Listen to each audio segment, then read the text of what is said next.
So we have a very interesting report that is coming out here. Apparently, Austin Reaves declined a max extension with the team earlier today. This was an official offer by the Los Angeles Lakers, and Austin Reaves has officially declined it, which isn't surprising, but it's one of those things where it's becoming a little bit more clear what Austin Reaves' plan is as he kind of goes forward. So Austin Reaves declined a formal offer by the Los Angeles Lakers. It would have been $89.2 million over the next 4 years. That would have essentially been the max offer that the Los Angeles Lakers could give Austin Reaves. Came out to about $22.3 million per year. And with Austin Reaves declining the offer, it basically means he will now opt out of his contract at the end of this season. So Austin Reaves signed a 4-year contract with the Lakers when he was last eligible for that contract. And he's in the third year of that 4-year contract. But at the end of the third year, everybody knows he has a player option, obviously. And he's going to opt out at this point, right? The fact that he declined the offer by the Lakers means he's going to basically opt out. And what it means for the Lakers at this point is they got to kind of figure out how they're going to handle Austin Reaves as they go forward. You know, you can technically roll into this third year of Austin Reaves' 4-year contract. You can go into this year and say, we're going to go all in with Austin Reaves, as well as LeBron, Luka, and then maybe they make some sort of move.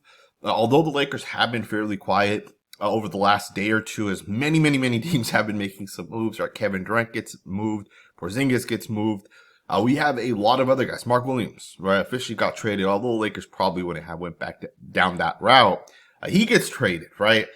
The Lakers have been fairly quiet, but they're also at the point now where they're going to have to figure out, like, you know, is Austin Reaves going to be involved in any of these trades going forward?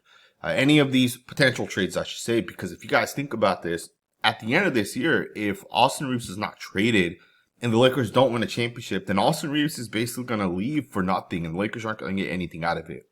As opposed to if you trade Austin Reaves, he's a huge asset. Now, obviously you do have to factor in the other side of it, right? Like, let's say a team, and I'm just going to throw a random team out there. Let's say a team like the Houston Rockets would be interested in Austin Reaves potentially. Unless they speak to Austin Reaves and he's like, the Houston Rockets is the number one team that I'm ultimately going to go to. Well, why would the Rockets give anything up if Austin Reaves is going to come to the Rockets anyways, right? So that is one of the unfortunate things for the Lakers at this point. But on the other side of it, if you're a team, let's say like the Sacramento Kings, and Austin Reaves doesn't necessarily have you as like the first team he wants to go to, it might make sense for a team like you to ultimately give up those assets and bring in Austin Reaves, assuming he's willing to still sign with multiple teams, not just one, obviously, right?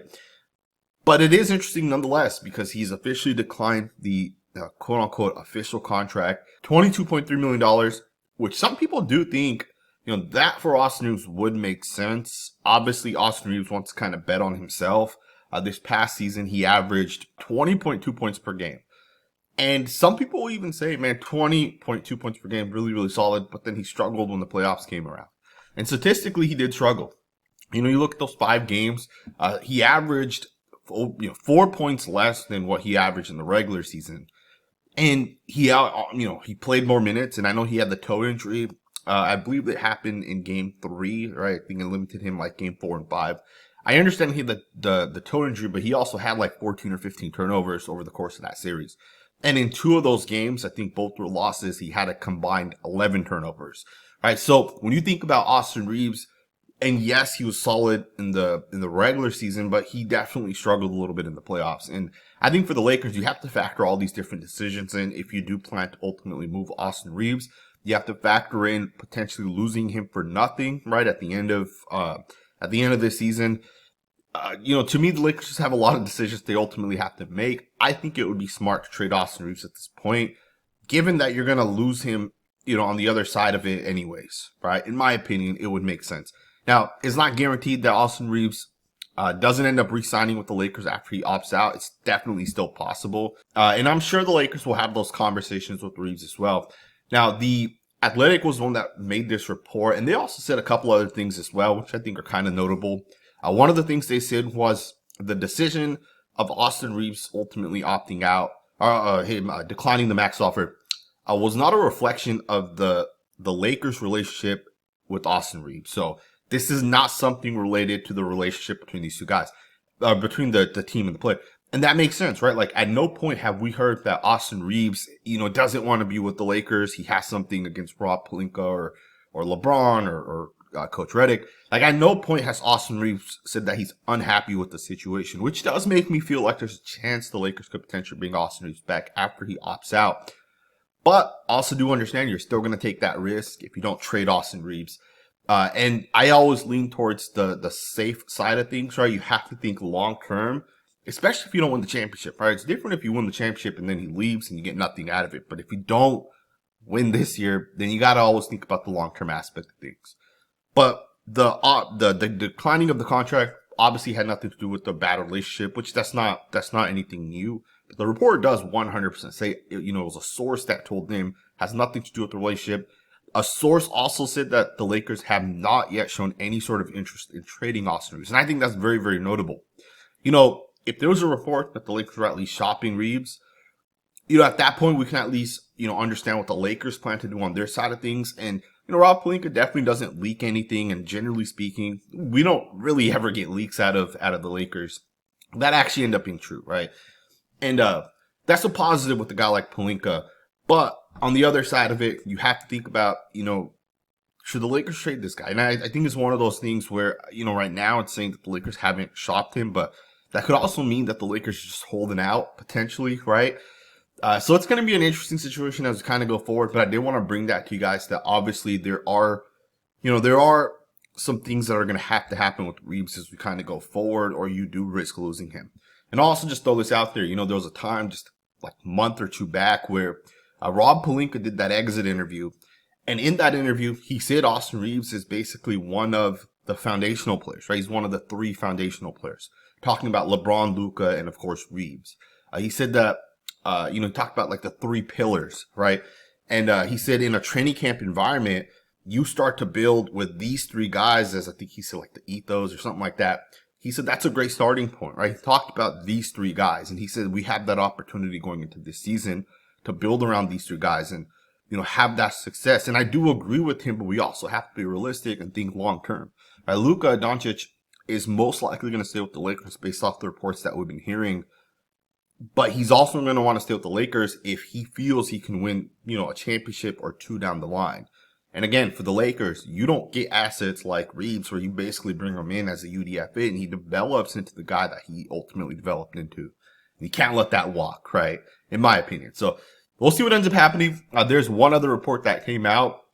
This just happened. This is kind of breaking news, I guess. Shams is putting it out there that the Los Angeles Lakers have officially moved up in the second round of the NBA draft tonight. They acquired the number 45 pick from the Bulls for pick 55 in cash, sources tell ESPN. To me, this is really, really, really, really interesting. Because the Lakers obviously have someone in mind, right? They obviously feel like, hey, we like, player X, but for us to get him, we're not going to get him at pick 55. We got to jump up 10 picks. And then we'll have that opportunity to potentially bring this guy in. And it's not like you're giving up, multiple picks like next year or the year after. You're literally just swapping and then you're just giving them cash. To me, it's a phenomenal trade by the Lakers because the Lakers have to get better. They got to get a center this year. And obviously this guy's, whoever they draft isn't going to come in and play day one, but you never know what could happen down the line, right? And again, just kind of considering the fact with Luka, he's going to be here potentially for the next 10 years, right? We'll see what happens. But if he is here for the next 10 years, this guy you bring in could potentially develop. We've seen the Lakers have successful second round picks over the years, right? And, to me, the Lakers got to find a center, and if it's not via trade, and they've already missed out on multiple players, which, you can say maybe Rob Pelinka hasn't tried, or maybe he's being cheap, or whatever it is, but you also got to realize you got to be smart with the trade, and someone has to be willing to, on the other side of it, take what you're offering. And we don't really know right now what the Lakers are ultimately offering, right? But there are some draft prospects that a lot of people are very, very high on. One guy that I really like is a Stanford center. 7 foot, 237. He was ranked a lot higher than where he's at right now, right? Like he's ranked the 26th overall ranking, 5th for his position. To me, this guy could be very, very, very solid. I think for the Lakers, you got to go out there and bring in a guy that could, over the next year or two really develop. And I think this guy has it. Maybe not like superstar, but like I think he can develop and be a good basketball player. a 7-footer, right? It's kind of what the Lakers need. Here you got another one here out of Creighton, 7'1", 257 pounds. Another guy that could obviously hit 3-pointers, right? It's another guy you could potentially bring in. The Lakers got to figure it out, right? So we'll see what ends up happening. Multiple centers. You got a guy from Auburn, 6'9", 249. Not sure if he'll play center in the NBA at that height, but he's another guy that can shoot. You got the Australian Rocco Zakarski, 7'3", 257. It's another guy who's young, big, long wingspan. It's another guy the Lakers may ultimately target. So we'll see what ends up happening, man. I do love the fact that the Lakers did trade up.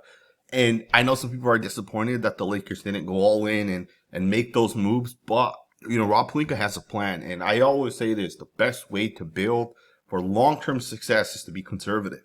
You don't want to overspend. You don't want to give up more than what you have to. Also, to keep in mind, the fact that the Lakers traded cash and they moved up the 10 picks, the second apron is now going to have a hard limit to it, right? I don't know the exact rules behind it, but something did happen with that. The second apron for this upcoming season, there'll be a hard cap on it, essentially, which I don't think really matters for the Lakers. They're a very, very, very deep team. If they can take some of those players, potentially move it and get another guy that could be an impact player for the Lakers this year, I think they'll be in a really good spot. So we'll see what ends up happening. Let me know what you guys think in the comments below. What are your guys' thoughts? What are your guys' opinions? Thumbs up, subscribe, and I'll see you guys next time with another video.